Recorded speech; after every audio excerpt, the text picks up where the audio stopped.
LPT, parents, if your kid's in college, stop being a bridge between them and the institution.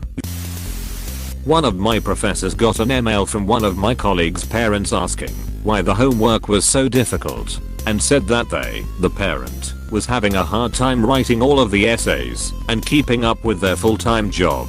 Said professor went ham ridiculing that kid because his mom had admitted that she was writing his essays for him. Then we had to have a chat about plagiarism and the fact that it can, and certainly will get you kicked out of the institution. Part of me hopes it's not real. The other part is sad because it's true. He never said who it was specifically, but he was speaking to the class when he was talking about it. It is sad. And because I'm in college as a 30-year-old, joined the army, and got out which delayed college, I feel like Billy Madison with all the damn kids in my classes. It's like they don't give two shits about what they're doing. It makes me wanna grab them by the shirt and slap some sense into them. But then again, when I was 18, you couldn't tell me shit either. So I don't think it'll do any good lol. Edit. Thanks you /badboinsu for platinum. Keep it yourself. Greater than sign. When I was 18, you couldn't tell me shit either. So I don't think it'll do any good lol. This is why I think some gap time between high school and college/university is so important. Some people will argue that a student may lose momentum, but honestly higher education is much different and more independent than primary and secondary schooling. By the time I graduated high school, I was super burnt out. But I went, because that's what you did. If I had a break in between, I think I would have been much happier and would have reconsidered my course of study. I cannot agree more. When I finished high school I immediately went to university to study what I thought would turn into my career, math, French, and teaching. I had initially wanted to take some time in between, as was told that I would lose motivation, and once I started making money I wouldn't want to go back to being a broke student. So I didn't take a break, and after 2 years dropped out of university and got a job. It took me less than a year at that job to realize that I wanted to further my education in a totally different field and enrolled in college. Since then graduated, got a great career going, and love what I do.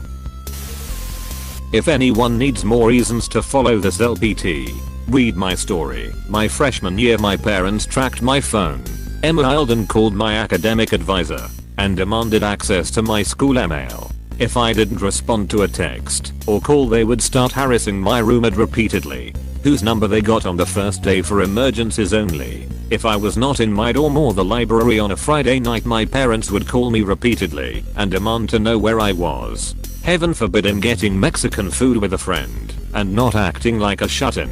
Not to mention all the times the tracker messed up and said I was somewhere else when I was really in my room.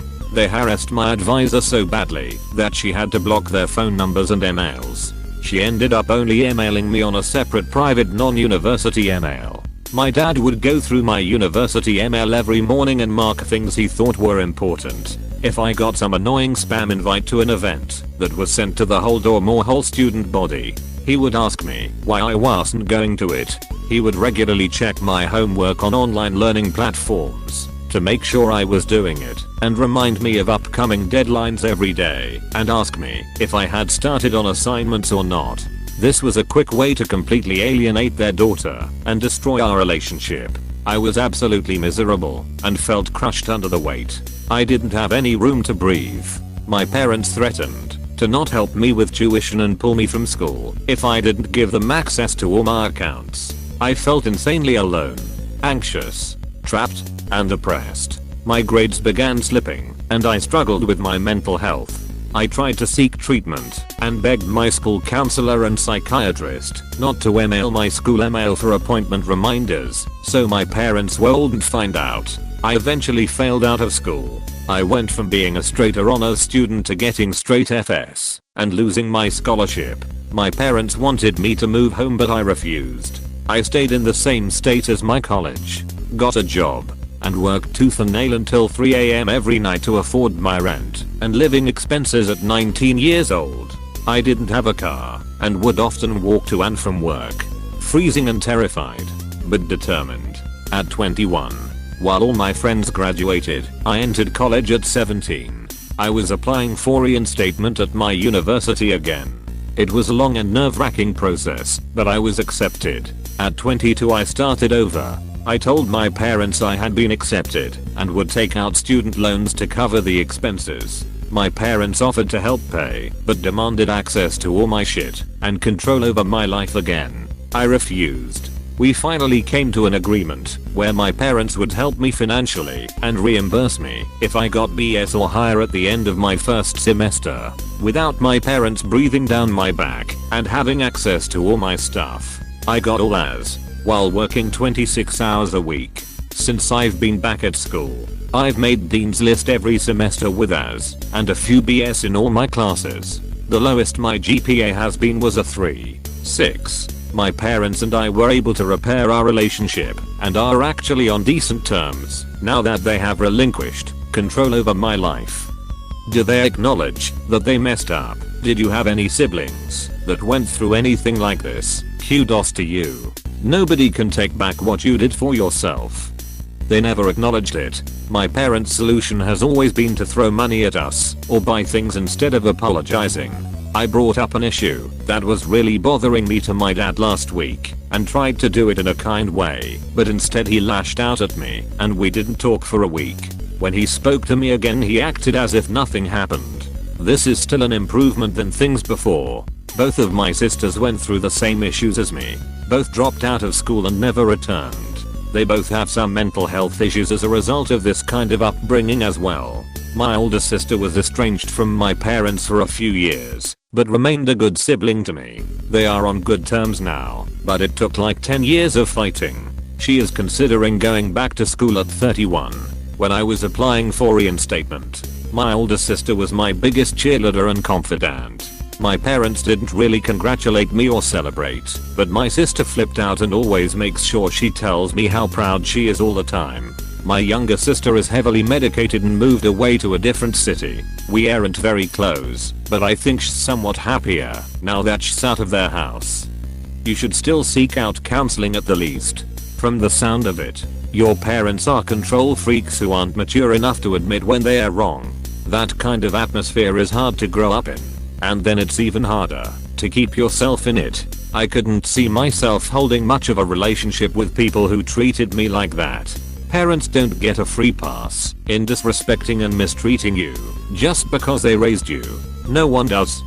I have received counseling and psychiatric help. I'm currently employed as a research assistant for a project specializing in preventing childhood trauma. I would like to add that parents shouldn't be upset when they realize that don't have access to something. I've seen parents flip out when they don't have access to billing, when their child is paying their own way, or they haven't been granted access to medical records. You don't have the right to private information of another adult just because they used to be a child. I'm an academic advisor, and at least twice a semester I come across a super nosy parent that wants to sit in on the advising sessions. Then I bring up FERPA and gently kick them out of my office and they get mad. Oh well. As a child of helicopter parents who thought I was in school for something different, thank you. I chose to do what I wanted instead. Believe me, this kind of parenting cripples a lot of young adults to a point of total dependency. I believe that's the purpose, for the parents to maintain their purpose. That is, they have no meaning in life if their children don't need them. This is why parents should never devote themselves entirely to their children. Parents need time to be adults away from their kids, even if it's only just once or twice a month. They need to maintain a self-identity outside of being parents. Otherwise, when the children grow up, they, the parents, entire self-identity, self-image, and sense of purpose crumble beneath their feet. Lawnmower parents are the next evolution from helicopter parents. Instead of hovering, they are now knocking down all obstacles in front of their kids. I got dropped off at college with a hug and a good luck. One of the scariest and best moments of my life. My parents did the same thing. Helped me get stuff up to the dorm. Took me to Target for bedding. Got lunch and then dropped me off with a hug and goodbye. I spent the afternoon crying in my dorm and then fell asleep. Woke up to my new roommate and we figured shit out together. It was scary indeed, but man was that first year amazing. It's terrifying, but you grow from it. And the college environment creates this "we are all going to figure it out" mentality, so it's a built-in support system. I wish I could live freshman year over again. So fun. Father-in-law teaches a new recruit class for sheriff officers. He had a mother call in asking why her son only passed the academy with meets standards, when all his life he's been a 4.0 student, and requested it be changed to above satisfactory. He had to tell the mother that her son is a 22-year-old man, and if he has an issue with his passing grade, he can talk to me himself and not his mother. Hangs up phone. My mom stopped walking me to class on first grade and people are doing it in college. WTF. My kid's in preschool and he walks himself into the building. He finds it insulting if you try to walk him in. You think I can't walk from the curb to the door right there, that I can see? I won't get lost. Dad, I'm not a puppy. Raising an assertive and highly independent child has other challenges, though. Your last part is also very important. I was raised by parents that wanted me to learn independence very early on. They had the means and the time, but I scheduled all my doctor's appointments, dentist appointments, parent-teacher conferences, etc. by myself from the time I was 11 years old on. It grew to be a large rift between my parents as I grew older, and I interpreted it as they didn't care if those things were taken care of. It took a lot of conversation to realize that yes, they did love me. It was just their form of parenting. So if you've been reading this thread and considering teaching your kid independence, just don't go overboard. Let them be kids to a certain degree. Your last part is also very important. I was raised by parents that wanted me to learn independence very early on. They had the means and the time, but I scheduled all my doctor's appointments, dentist appointments, parent-teacher conferences, etc. by myself from the time I was 11 years old on. I wish my parents made me do that. Maybe I wouldn't be so damn anxious talking over the phone. Double-edged sword. I struggled heavily in my first year of college because I was unwilling to ask for help from anyone. Self-sufficiency is important, but knowing you don't have to do everything yourself is also important. Damn, I'm 25 and my parents still treat me like I'm like 14. At least I'm finally learning not to be like them. Glad I'm not the only one. I'm in the same situation. 24 and just now my parents are letting go ever so slightly because I insisted their helicoptering is ruining our relationship and that I was getting close to never talking to them again. I hated giving them an ultimatum, but sometimes it is the only way to get through to parents. They had control over every choice I made in college and now have the audacity to say, why aren't you happy? Why aren't you in a field you love? That was the last straw for me. The only thing I have gained from them being this way is I've learned how not to raise my child. Glad you're finally getting some room to breathe. I remember being in school first year and completely running out of cash. I lived in residence and had a meal plan, so I wasn't going hungry or cold. But I'd spent all my beer money. Called the mom up early November asking for cash. For what? She asked. Well, Christmas is coming, and if like to get some stuff for you and the family. Really? That's sweet. Have you been to the malls? Have they started Christmas already? Yup. Christmas stuff is out. Malls are in full swing. Wow. So early. They must be packed. Yup. Really busy. Well, I expect those stores will need a bit of help over the holidays. You should apply some places. Oops. That's the door. Gotta go. I love you and good luck. Learned a lot from that woman. Moms. After freshman year I wasn't feeling so good. Felt bloated, etc. I was not an athletic person. Mom's a doc, so I asked her if I should take some pills for irritable bowel syndrome another doc had prescribed. Mom looked at me a moment and said maybe you should change your eating and exercise habits. Oh shit, I'm fat. Other mom wisdom occurred after I was nearly done college and about to go to graduate school. I'm in her office, looking through a microscope at something. What is it? I ask. Cancer, mom replies. I look at all the cells, the various stains, etc. How do you know which ones are cancer? I ask. Mom looks at me a moment. You go to medical school? Apostrophe. Are you a doctor now? Hahaha, no. I went to graduate school for something entirely different and far less challenging with not nearly the same financial payoff. I know more than one professor who has gone, this is college, not high school. I don't need to put up with helicopter parents here. Bye. Yeah. College is not just 13th through 16th grades of school. It's an introduction to adulthood and independence. As a college professor, I support this tip 100%. This is why I love FERPA laws. Whenever a parent calls the service desk I work at, we basically can't do anything besides give general info. In my region, parents can call and say hi, I need, on my son. First name, last name, and all the help desk person is allowed to say is I don't know who that is, because they can't even confirm that the person goes there unless a form has been filled out, and all that lets the school do is say how much the student owes in tuition. I mean general info on how our services work. I do tech support. I work for a university and the volume of parents calling on behalf of their current children is disappointing. They think they will get a different answer to a stated policy because they're a parent and it's really serious. LPT, this bit in high school. It's a good place to start, but most high schools won't treat students like they would adults, making it hard to solve everything by yourself.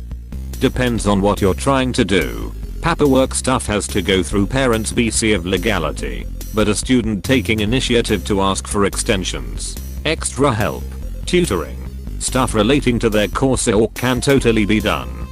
Yes, as a parent, and as someone who has worked in high school for many years, I have my 8th grade son handle a lot of these things himself. It's particularly simple these days with students and teachers having school email. I keep an eye on my son's grades and ask him if he needs help handling school related things, and step in occasionally when I feel the need is there. Example, he was ill for over a week with flu, and the first day he was back at school, had a meltdown that evening because he thought he had to make up all the work that night. I told him that didn't sound right to me and asked him if his teachers had said that.